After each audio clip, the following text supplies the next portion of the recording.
Cost sheet का जो है वो प्रॉब्लम समझने से पहले आपको थोड़ी सी इसकी थ्योरी समझनी होगी। तो जो फर्स्ट पार्ट होगा वीडियो का वो थ्योरेटिकल पोर्शन होगा और आगे जो है वो 2-3 जो है वो मैं आपको न्यूमेरिकल से भी जो है वो समझा दूंगा। तो पहले आपको इसको ध्यान से समझना है, वरना जो है वो आपको जो न्यूमेरिकल वाला पोर्शन है वो नहीं समझ में आएगा। तो देखो, आपको जो है वो सबसे पहले कॉस्ट शीट का जो फॉर्मेट होता है वो याद होना चाहिए एग्ज़ाम के समय। अगर आपको ये कॉस्ट शीट का फॉर्मेट ही नहीं याद है तो फिर आपको आगे बहुत प्रॉब्लम आएगी। तो ये जो है फॉर्मेट मैं आपको टेलीग्राम ग्रुप में दे चुका हूँ, तो आप वहाँ से जो है वो इसको डाउनलोड करके और अच्छे से देख सकते हो। ओके, तो सबसे पहले देख लो कि यहाँ पे जो है वो सबसे पहले यहाँ पे परचेज़ होती है।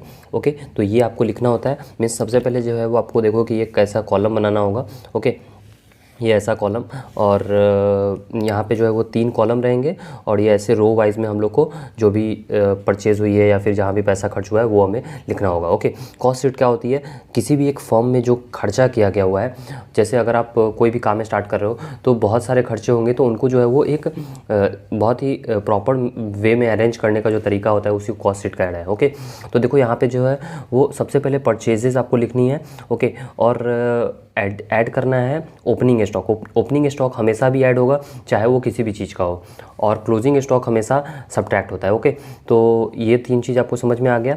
ये होता है डायरेक्ट मटेरियल, एंड ये A+B-C, ये आप चाहे तो ऐसे नंबरिंग दे सकते हो, मार्किंग कर सकते हो, और नहीं तो आप डायरेक्ट भी जो है वो ऐसे समेसन ये सभी करके लिख सकते हो। ओके, तो डायरेक्ट लेबर, डायरेक्ट एक्सपेंस, ये जो फॉर्मेट है ये मैं इस पे बाद में आऊँगा, लेकिन थोड़ा सा जो है वो इससे पहले आपको जो बेसिक है वो मैं बता देता हूँ। लेकिन आपको ये फॉर्मेट आपको रटा होना चाहिए एग्ज़ाम के समय, वरना आपको प्रॉब्लम आएगी। ओके, तो देखो जो टोटल आपकी एक्सपेंडिचर होती है, ओके, यहाँ पे जो एक्सपेंडिचर हो रही है वो 2 तरीके से आ सकती है।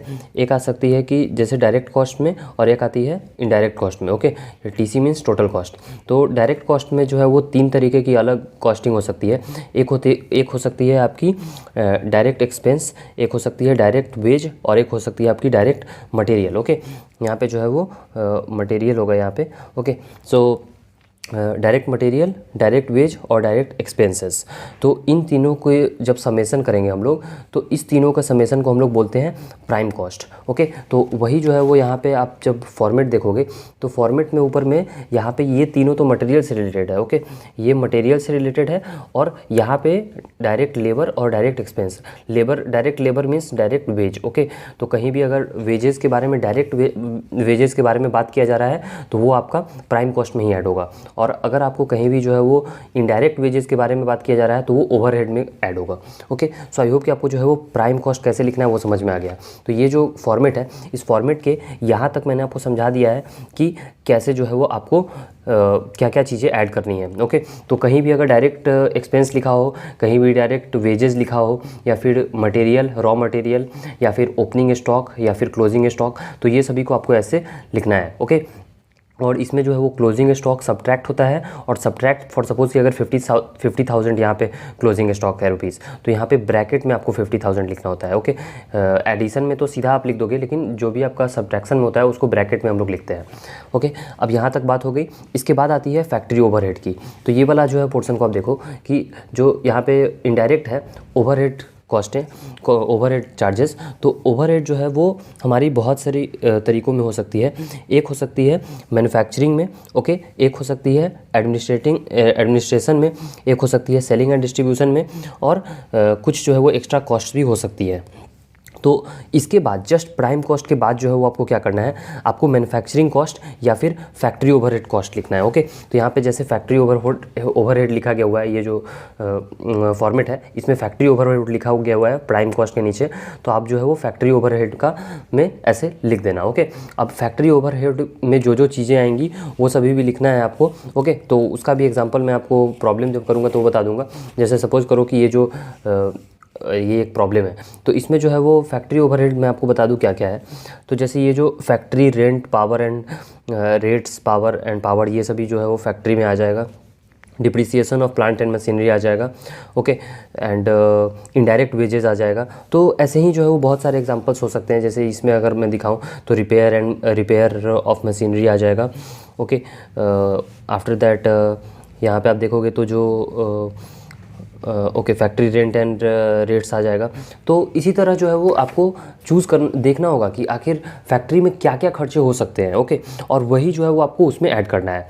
अब यहाँ पे देखो फैक्ट्री में अलग खर्चे हो सकते हैं, एडमिनिस्ट्रेटिव यानी ऑफिस में, ओके, तो ऑफिस में भी कुछ कुछ खर्चे होते हैं, जैसे जो स्टेशनरी का खर्चा हो गया, या फिर मीटिंग का खर्चा हो गया, या फिर कुछ पोस्टेज ये सब भी हो सकते हैं, या फिर ऑफिस में सैलरी भी हो सकती है, तो वो सभी आपको ऑफिस वाले में देना है। और सेलिंग एंड डिस्ट्रीब्यूशन का खर्चा अलग होता है, जैसे शोरूम हो गया, या फिर जो कैरेज आउट होता है, okay, carriage out selling and distribution में आता है, और कैरेज इन जो है वो आपको मटेरियल वाले में आता है, ओके, रॉ मटेरियल में ही।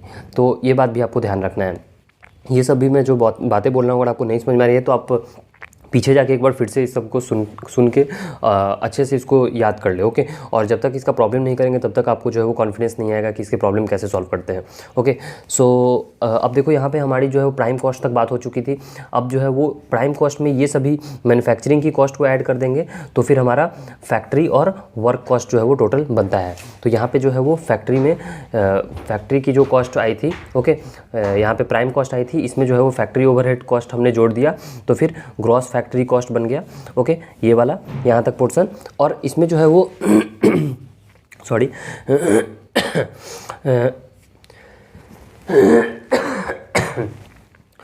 सॉरी यहाँ पे जो है वो अगर opening work in WIP means work in progress and closing WIP means closing work in progress, okay.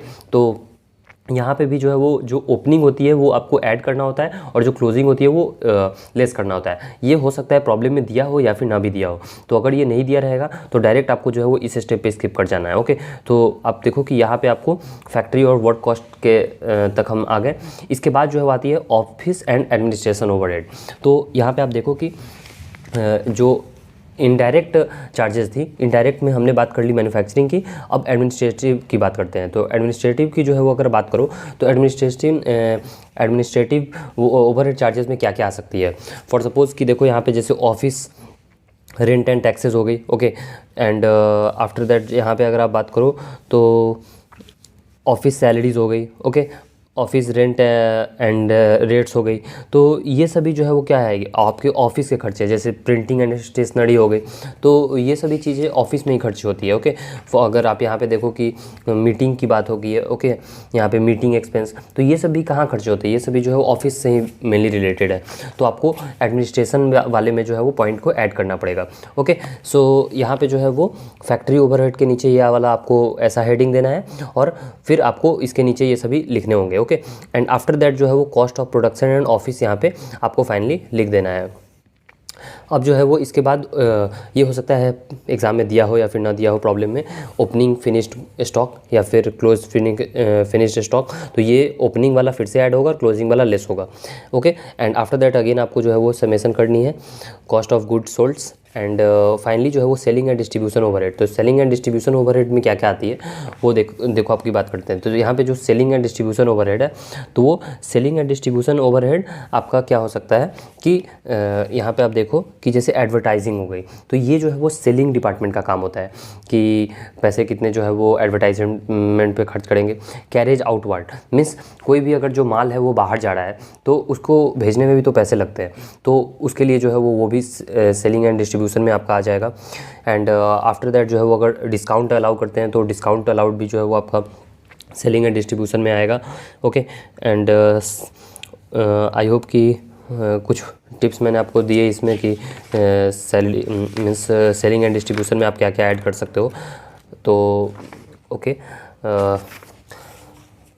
Yes, यहाँ पे आपको बहुत अच्छा एग्जांपल मिलेगा। देखो जैसे यहाँ पे पैकेजिंग चार्जेस हो गई, okay, advertisement, showroom rent, showroom lighting, store manager salary ये सभी जो एग्जांपल्स हैं ये सभी सेलिंग एंड डिस्ट्रीब्यूशन डिपार्टमेंट की होती है, ओके। सो उस सभी को जो है वो फाइनली आप ऐड कर दोगे तो वहाँ पे आपको जो है वो फिर टोटल सेल्स आ जाएगी, ओके। सो ये आपको जो है वो रफ आइडिया होना चाहिए कि कौन कौन सा चीज़ आ रहा है, क्योंकि एग्ज़ाम में जैसे ये प्रॉब्लम मिलेगा, सपोज करो कि आपको प्रॉब्लम आ गया एग्ज़ाम में, ओके। अब इसमें आपको तो पता नहीं है ना, अगर आप एकदम फ्रेशर हो तो आपको पता नहीं चल पाएगा कि कौन सा आइटम कहाँ जाएगा, कैसे लिखना है। तो सबसे पहले आपको ये पता होना चाहिए कि ये जो इसका फॉर्मेट है। ओके, ये फॉर्मेट कैसा होता है, फॉर्मेट कैसा होता है, और उसके बाद जो है वो ये 2-3 टाइप की जो कॉस्ट मैंने बात की, डायरेक्ट कॉस्ट है, इनडायरेक्ट कॉस्ट। डायरेक्ट में भी direct material, direct wage, direct expense, ये सभी तीनों पहले लिखते हैं और तीनों को ऐड करके प्राइम कॉस्ट लिखते हैं। फिर जो है वो इनडायरेक्ट में जो है वो 3 टाइप की मेनली होती है, मैन्युफैक्चरिंग, एडमिनिस्ट्रेटिव और सेलिंग एंड डिस्ट्रीब्यूशन। ओके, सो इसके बाद जो है वो आपको मैन्युफैक्चरिंग लिखना होगा, फिर एडमिनिस्ट्रेशन लिखना होगा, फिर सेलिंग एंड डिस्ट्रीब्यूशन लिखना होगा, और फाइनली आपको टोटल कॉस्ट निकालनी होगी। एंड एट लास्ट आपको जो है वो क्या करना होगा कि टोटल कॉस्ट निकालने के बाद टोटल सेल्स अगर दिया गया हुआ है, तो अगर सपोज करो कि 10 लाख रुपए आपको टोटल कॉस्ट है और 12 लाख का सेल्स था, तो आप जो है वो 12 माइनस 10 यानी कि 2 लाख का प्रॉफिट आया। या फिर अपोजिट भी हो सकता है कि 12 लाख का कॉस्ट था और 10 लाख का सेल्स था, तो उस केस में 2 लाख का लॉस भी हो सकता है। तो वैसे आपको सब कुछ डिटेल में नीचे में लिख देना होगा। ओके, सो आई होप कि आपको ये बात समझ में आई होगी। मैं इससे रिलेटेड 1-2 एग्जाम्पल भी आपको बता दूंगा, तो आप उसको भी देख लेना, आपकी बहुत हेल्प हो जाएगी। तो एक बहुत छोटा सा प्रॉब्लम लिया है मैंने। ओके, लेकिन ये जो है वो आपको समझाने के लिए काफ़ी रहेगा, क्योंकि इसमें जो है वो सभी कुछ मेंशन्ड है, और इसमें बस opening stock and closing stock वाला कॉन्सेप्ट मेंशन नहीं है। लेकिन मीन्स छोटा सा प्रॉब्लम है आपको बताने के लिए कि आखिर जो है वो कैसे हम इसे अटैम्प्ट करेंगे। तो देखो, जैसे ये प्रॉब्लम आया, तो इसके लिए आपको क्या करना है कि सबसे पहले आपको एक तो ऐसा ये जो मैंने आपको पहले बताया था कि जो फॉर्मेट होता है वो फॉर्मेट याद होना चाहिए। पिछला वीडियो अगर आपने नहीं देखा है तो उसे देख लो, वरना ये वीडियो आपको समझ में नहीं आने वाला है। तो फॉर्मेट जैसा होता है, ये फॉर्मेट का पहले आपको पार्टिकुलर्स, अमाउंट और अमाउंट लिख लेना है, ऐसे 3 कॉलम बना लेने हैं। इसके बाद आप देखो कि सबसे पहले जो है वो हमने बात की थी कि डायरेक्ट कॉस्ट की। ओके, तो डायरेक्ट कॉस्ट इसमें से कौन कौन हो सकते हैं? तो रॉ मटेरियल डायरेक्ट आता है, डायरेक्ट लेबर दिया गया हुआ है, और जो भी चीज़ें दी गई हुई है वो सभी डायरेक्ट नहीं है। तो यानी कि हम जो है वो यहाँ पे direct material, raw material and direct labour लिख देंगे। इसके बाद आप जो है वो प्राइम कॉस्ट यहाँ पे जो है वो ऐसे पूरा लाइन खींच दो, फिर प्राइम कॉस्ट के लिए जो है वो एक सेपरेट कॉलम बनाओ, और जो लेफ़्ट वाला कॉलम होता है उसमें हम लोग आइटम्स का बेसिकली लिखते हैं, और जो ये समेसन होता है जैसे prime cost, total work cost, cost of production, okay, तो ये सभी जो है हम लोग बॉक्स में लिखते हैं यूजुअली। तो यहाँ पे जो है वो जो नेक्स्ट वाला जो कॉलम बनता है, इसमें हम लोग यहाँ पे समेसन करके इन सभी का यहाँ पे लिखते हैं। ओके, सो यहाँ पे जो है वो टोटल कितनी है, यह 1,50,000 और 1 लाख, तो 2,50,000 आ गई। तो ये प्राइम कॉस्ट हमारा 2,50,000 हो गया। फिर हम लोग प्रॉब्लम पे आते हैं। वैसे आप ये वाला पार्ट लास्ट में करना, ओके, क्योंकि हो सकता है कि वाइल सॉल्विंग कुछ चीज़ आपके पास छूट जाए, तो आपको इसमें ऐड करना पड़ेगा। ओके, सो ये वाला पार्ट को आप पहले मत करना, पहले जो है वो ये वाला कॉलम पूरा फिल कर लेना, एंड आफ्टर दैट जो है वो एडिशन इसमें करना। तो आप देखो कि अब जो है वो हमारा ये वाला पार्ट हो गया, और जैसे जैसे होते जाए आप टिक लगाते जाना। ओके, तो रॉ मटेरियल हो गया, डायरेक्ट लेबर हो गया। अब जो है आप देखो कि इसके बाद हमें क्या निकालना होता है, इसके बाद हमें निकालना होता है फैक्ट्री ओवरहेड। तो फैक्ट्री में आप देखो कि इसमें क्या क्या खर्चे हो सकते हैं। तो आप सोचोगे कि पैकेजिंग का खर्चा फैक्ट्री में आएगा, नहीं, पैकेजिंग का खर्चा फैक्ट्री में नहीं आता है, पैकेजिंग का खर्चा सेलिंग एंड डिस्ट्रीब्यूशन में आएगा। ओके, और ल्यूब्रिकेंट फैक्ट्री में आ सकता है, फैक्ट्री रेंट फैक्ट्री में ही आएगा। ओके, तो ल्यूब्रिकेंट एंड फैक्ट्री रेंट जो है वो हम लोग क्या करेंगे कि फैक्ट्री ओवरहेड में लिख देंगे। तो यहाँ पे आपको फिर लिखना है फैक्ट्री ओवरहेड एंड ल्यूब्रिकेंट का पैसा जो भी है लिख दो, फैक्ट्री रेंट का जो भी है लिख दो, और टोटल फैक्ट्री ओवरहेड यहाँ पे करके इस दोनों का समेसन यहाँ पे लिख दो। और फिर आपको क्या करना है कि total work cost means prime cost plus factory overhead cost equal to total work cost होती है। ओके, ये आपको फॉर्मेट याद होगा तो आप उससे मैच कर पाओगे। तो 2,50,000 plus 15,000 equal to 2,65,000। I hope यहाँ तक आपको बात समझ में आई होगी। इसके बाद आप देखो कि इसके बाद हमें क्या करना होता है, फैक्ट्री ओवरहेड के बाद हमें ऑफिस एडमिनिस्ट्रेशन लिखना होता है। तो ऑफिस में क्या क्या खर्चे हो सकते हैं, तो यहाँ पे जैसे सिमिलर एकदम बहुत स्ट्रेट फॉरवर्ड लिखा हुआ है ऑफिस सैलरी, तो ये तो ऑफिस में ही खर्च होगी। फिर जो है वो पोस्टेज, अब जो पोस्टेज है मीन्स जो डाक ये सभी का काम होता है, तो वो सभी यूजुअली ऑफिस से रिलेटेड होती है। तो आप जो है वो उसको लिख दो यहाँ पे ऑफिस एडमिनिस्ट्रेशन। यहाँ पे मुझे जो है वो आइडिया थोड़ा कम था, तो इसलिए जो है वो नीचे बहुत ही एक तरह से क्लमजी हो गया है, लेकिन आप थोड़ा समझने का कोशिश करना तो आपको समझ में आ जाएगी। ओके, सो ये देखो यहाँ पे जो है वो टोटल फैक्ट्री कॉस्ट में जो है वो फैक्ट्री कॉस्ट तक हमने कर लिया था वर्क कॉस्ट। इसके बाद ऑफिस एडमिनिस्ट्रेशन लिखा हमने, ऑफिस एडमिनिस्ट्रेशन में पोस्टेज 500 और ऑफिस सैलरी 24,000। तो टोटल जो है वो ऑफिस एडमिनिस्ट्रेशन लिख दिया हमने 24,500। और फिर जो है वो कॉस्ट ऑफ प्रोडक्शन जो होगी वो दिस प्लस दिस। ओके, तो ये हो जाएगी 2,89,000। हो सकता है कि इसमें कुछ गलत हो, लेकिन आप जो है वो मैं क्या समझाना चाह रहा हूँ वो उसे समझो आप। ओके, अब इसके बाद देखो कि फैक्ट्री की बात हो गई, इसके बाद आती है सेलिंग एंड डिस्ट्रीब्यूशन की। तो देखो सेलिंग इसकी बात भी हो गई एंड इसकी बात भी हो गई। तो सेलिंग एंड डिस्ट्रीब्यूशन में सेल्समैन एंड सैलरी। ओके, तो salesman and salary, salesman salary and sales नहीं आएगी। Okay, sales selling and distribution में आएगी नहीं आएगी। Packaging charges and salesman salary, तो ये यहाँ पे लिख देना है हमें, packaging charges, salesman and salary. तो ये 10,000 10,000 20,000 हो गई। और इसके बाद जो है वो टोटल कॉस्ट हमें लिख देना है, नहीं इससे पहले total selling and distribution and total cost. Okay, तो this plus this equal to this. अब देखो यहाँ पे जो है वो जगह मुझे नहीं बचा है सेल्स के नीचे, लेकिन पहले आपको सेल्स लिखना है, क्योंकि प्रॉब्लम को अगर आप देखोगे तो इसमें सेल्स दी गई हुई थी। तो टोटल कॉस्ट आपका निकल के आ गया 3,09,500, लेकिन सेल्स जो है वो हमारा 3,50,000 का हुआ है। तो ऑब्वियस सी बात है कि हमारा जो टोटल कॉस्ट था वो कम है और सेल्स ज़्यादा है, यानी कि हमें प्रॉफिट हुआ होगा। तो यहाँ पे जो है वो जगह मीन्स नीचे रहता तो हम लिखते कि यहाँ पे प्रॉफिट और फिर यहाँ पे लिखते 40,500। ओके, सो ऐसे आपको ये प्रॉब्लम अटेम्प्ट करना है, और इसमें बहुत सारी चीज़ें ऐड हो सकती हैं और बहुत सारे ट्विस्ट भी लाए जा सकते हैं प्रॉब्लम्स में। तो आप उसकी प्रॉब्लम्स की प्रैक्टिस चाहे तो ये सभी जो प्रॉब्लम्स हैं उन सभी से करो। इसका PDF भी आपके पास आई होप कि अवेलेबल होगा और सॉल्यूशन भी। तो देखो जैसे इतनी सारी चीज़ें हैं, फॉर सपोज़ कि यहाँ पे कुछ ये उठा लेते हैं हम लोग। Okay, heat light and power, तो हीट लाइट एंड पावर किस में आएगी? फैक्ट्री में आएगी। सेल्स ट्रैवलिंग किस में आएगी? सेलिंग एंड डिस्ट्रीब्यूशन में आएगी।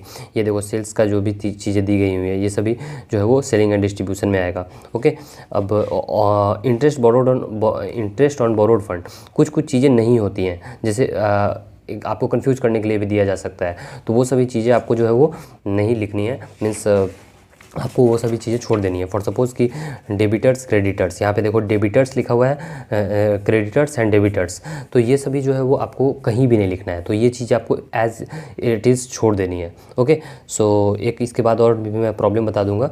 ओके, तो फिर आपको और भी क्लियर होगी। जैसे यहाँ पे देखो कि कोल है, तो कोल क्या है? एक रॉ मटेरियल है, तो उसको आप सबसे ऊपर में भी लिख सकते हो रॉ मटेरियल के साथ। यहाँ पे देखो रॉ मटेरियल अलग है, कोल अलग है। एंड यहाँ पे देखो प्रिंटिंग एंड स्टेशनरी है, तो ये कहाँ जाएगी? ये ऑफिस में जाएगी। परचेज्ड मैन्युफैक्चर गुड्स, ये कहाँ जाएगी? ये आपका डायरेक्ट मटेरियल में आप लिख सकते हो, या फिर आप जो है वो इसे ऑफिस ओवरहेड वाले में भी लिख देना। ओके, जनरल एक्सपेंसेस तो हमेशा जो है वो आपको डायरेक्ट कॉस्ट हो रही है, तो ये उसी में जाएगी।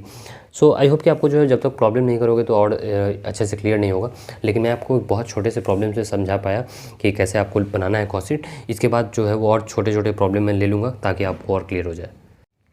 तो ये वाला प्रॉब्लम अब हम लोग देखेंगे।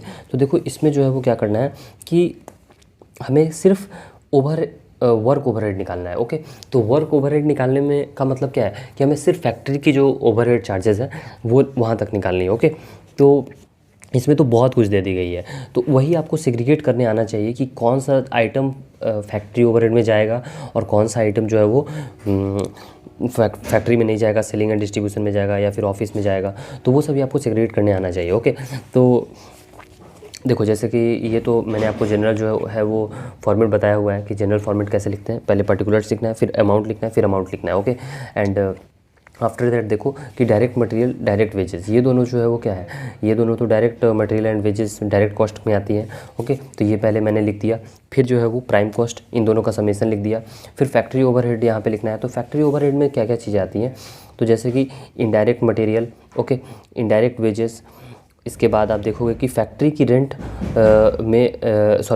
में जो है वो फैक्ट्री की लेंगे, और लाइटनिंग में इतना दिया गया हुआ है लेकिन 50% फॉर फैक्ट्री है। ओके, यानी कि 50% ही फैक्ट्री के लिए हमें लाइटनिंग की लेनी है और 50% नहीं लेनी है। तो आप देखो कि फैक्ट्री का जब हम लोग ओवरहेड बना रहे होंगे तो इसमें जो है वो लाइटनिंग का हम लोग 44,000 ही लेंगे। ओके, 88,000 नहीं लेंगे। आप देखो कि यहाँ पे जो है प्रॉब्लम में आपको तो लिखी गई हुई है 88,000, लेकिन आपको जो है वो यहाँ पे ब्रैकेट में 50% फॉर फैक्ट्री लिखा हुआ है। तो आपको ध्यान से समझ के जो है वो प्रॉब्लम देखनी है, कहीं कुछ गलती ना हो जाए। ओके, तो लाइटनिंग का 44,000 लिख लिया हमने। फिर पावर जो है वो भी फैक्ट्री में ही यूज़ होती है बेसिकली। फिर डिप्रिसिएशन ऑफ प्लांट। अगर आपको कन्फ्यूजन हो सकता है कि डिप्रिसिएशन का मतलब तो घटना होता है, लेकिन देखो डिप्रिसिएशन मतलब क्या होता है कि सपोज़ करो कि आपने जो है वो 10,000 की एक मशीन खरीदी, लेकिन अगर आप इस मशीन को 5 साल बाद बेचना चाहोगे तो क्या वो 10,000 में बिकेगी? नहीं, हो सकता है वो 2,000 में बिके। तो जो 5 साल में इसका डिप्रिसिएशन हुआ वो कितना हुआ, 8,000 रुपये हुआ। तो 8,000 को आप पर ईयर के हिसाब से अगर देखो तो एक साल में कितना डिप्रिसिएशन हो रहा है, 2,000। अगर एक मंथ में देखोगे तो कितना हो रहा है, तो 2,000/12। तो वो डिप्रिसिएशन यहाँ पे ये मेंशन किया गया हुआ है, यानी कि ये आपको डिप्रिसिएशन का पैसा जो है वो भी हम कस्टमर से ही लेंगे, अपने घर से, अपने जेब से कुछ नहीं देंगे। ओके, तो इसलिए जो है वो डिप्रिसिएशन भी क्या होगा, डिप्रिसिएशन आपका पॉजिटिव ही होता है, निगेटिव नहीं होता है। ओके, उसके बाद जो है वो आपका सैलरी ऑफ वर्क मैनेजर, ये भी पॉजिटिव होगा। फिर लुब्रिकेंट, ये भी फैक्ट्री में आएगा। फैक्ट्री गार्ड सैलरी, ये भी फैक्ट्री में आएगा। And insurance of plant, insurance of plant भी हम लोग फैक्ट्री वाले में ही जोड़ देंगे। ओके, सो आई होप कि आपको जो है वो ये सभी यहाँ पे हमने जो लिखा है ऐसे आपको लिखना होगा। फिर इन सभी का समेसन जो है वो ये टोटल फैक्ट्री ओवरहेड में आ जाएगा। एंड फैक्ट्री और वर्क कॉस्ट में मीन्स हम लोग क्या करेंगे कि ऊपर में जो यहाँ पे लिखा है हमने prime cost plus total factory overhead, इन दोनों को ऐड कर देंगे। ओके, तो हमसे जो है वो सिर्फ फैक्ट्री की वर्क ओवरहेड पूछी गई थी, तो हम लोग जो है वो ये वाला डेटा ही मीन्स इन सभी का समेसन ही यहाँ पे लिख के बता देंगे। इसके बाद जो है वो मैंने नहीं लिखा है, इसके बाद ये दूसरा प्रॉब्लम। ओके, तो हमारा मैंने यहीं तक छोड़ दिया है, लेकिन इससे आगे भी बढ़ सकता था अगर कॉस्ट शीट हमें प्रिपेयर करने को बोला जाता। तो जैसे यहाँ पे देखो एडवर्टीज़मेंट मैंने मेंशन नहीं किया, यहाँ पे मैंने ऑफिस रेंट मेंशन नहीं किया। ओके, यहाँ पे मैंने लाइटनिंग 50% फॉर अदर्स मेंशन नहीं किया। तो वो सभी चीज़ें मैंने स्किप कर दिया है, क्योंकि मुझे जो है वो सिर्फ वर्क कॉस्ट तक पूछा गया था। अब work cost, direct prime cost, ये सभी के लिए डिफरेंट प्रॉब्लम्स भी आपसे पूछे जा सकते हैं। तो आपको पता होना चाहिए कि फॉर्मेट क्या है। फॉर्मेट के रिगार्डिंग मैंने एक बहुत ही पहले वीडियो बना दिया था, उसको आप देख लेना था कि आपकी जो डाउट्स होंगे वो क्लियर हो जाएंगे। तो ये ऐसे भी आप प्रॉब्लम को टैकल कर सकते हो। फिर हम लोग जो है वो एक प्रॉब्लम देखेंगे। तो ये जो 2B का प्रॉब्लम है, 2B में देखो कि हमें क्या निकालना है, सिर्फ सेलिंग एंड डिस्ट्रीब्यूशन ओवरहेड निकालना है। तो सिर्फ सेलिंग एंड डिस्ट्रीब्यूशन ओवरहेड में का ये आपको फॉर्मेट याद होना चाहिए कि फॉर्मेट क्या है। तो फॉर्मेट आपको पता है कि फॉर्मेट जो है वो ये होता है। अब देखो यहाँ पे जो है वो परचेज़, डायरेक्ट प्राइम, इसके बाद ग्रॉस फैक्ट्री, उसके बाद जो है वो फैक्ट्री वर्क, फिर यहाँ पे ऑफिस एडमिनिस्ट्रेशन, उसके बाद जो है वो सेलिंग एंड डिस्ट्रीब्यूशन। तो सेलिंग एंड डिस्ट्रीब्यूशन सबसे लास्ट वाले में आता है, लेकिन इससे पहले आपको पता तो हो कि आखिर ऊपर में क्या आ रहा है, तभी तो आप सेग्रीगेट कर पाओगे कि सेलिंग एंड डिस्ट्रीब्यूशन में क्या होगा, ऊपर में क्या होगा।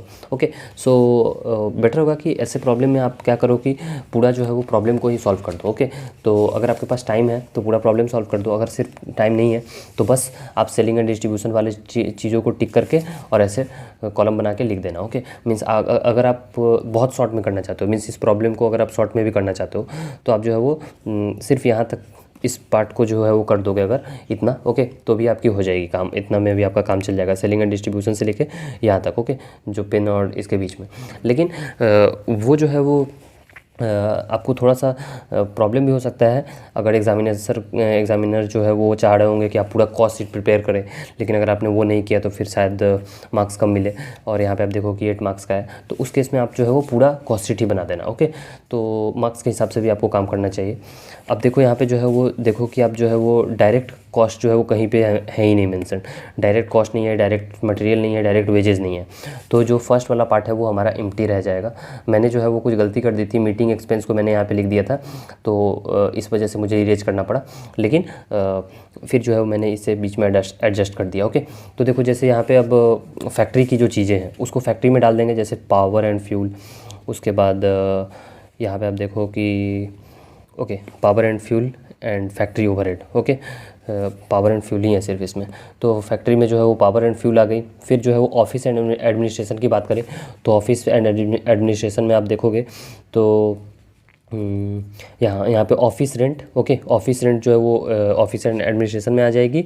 And meeting expense. Okay, meeting expense भी आपका कहाँ आएगा, ऑफिस में ही खर्च होती है, तो इसलिए जो है वो ये ऑफिस में आ गई, ऑफिस एंड एडमिनिस्ट्रेशन में।